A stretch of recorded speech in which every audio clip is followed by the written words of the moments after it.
جربت تنزل البحر في اسكندريه بس وانت اسكندراني؟ بعد 20 سنه انا جربت. انا نيره ودي الباكت ليست بتاعتي.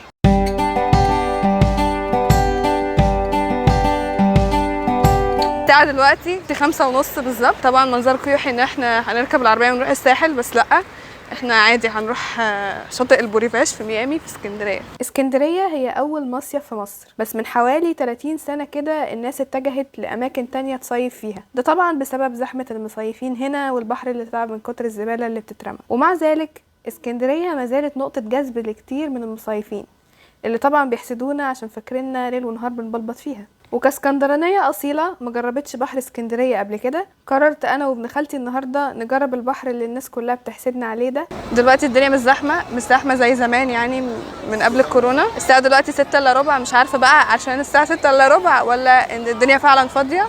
هنشوف كمان شويه. انا ما عنديش مايو مناسب يعني، فاعتقد ان الدريس كود هو هدومي، فتي شيرت لاجن ودي جزمه البحر.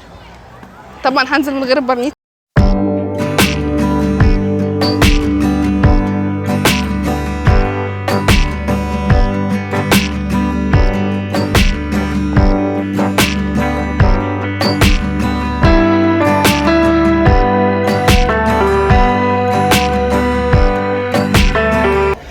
والله احساس حلو جدا كنت مفتقداه يعني.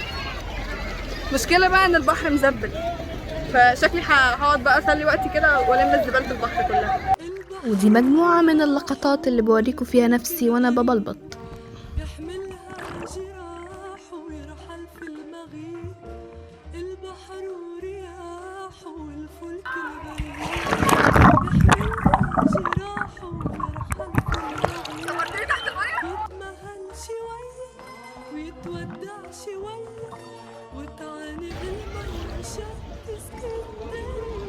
والله الشط صعبان عليا، عايزه انضفه، بس بصوا اكتشفت الحته دي نقيه جدا.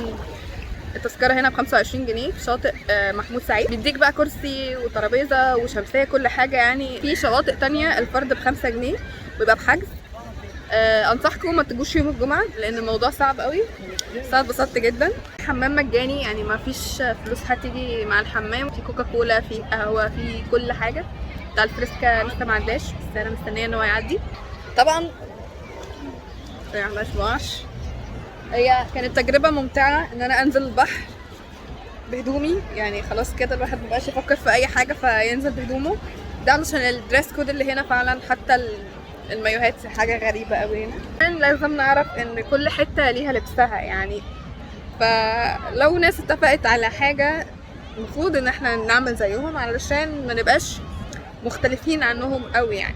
الغواص بتاعنا بس هو مش طايقني. بتحب بحر اسكندريه؟ تعالى خد. بتحب بحر اسكندريه؟ لا. انا مبسوطه ان انا يعني كاسكندرانيين احنا محرومين من الحق ده، محرومين ان احنا ننزل البحر عادي. فانا مبسوطه جدا، خاصه انا ساكنه في ميامي وكل البحور الحلوه في ميامي. وكل ما حد مثلا يجي يقول لي انت ساكنه فين اقول له ميامي. ايه ده؟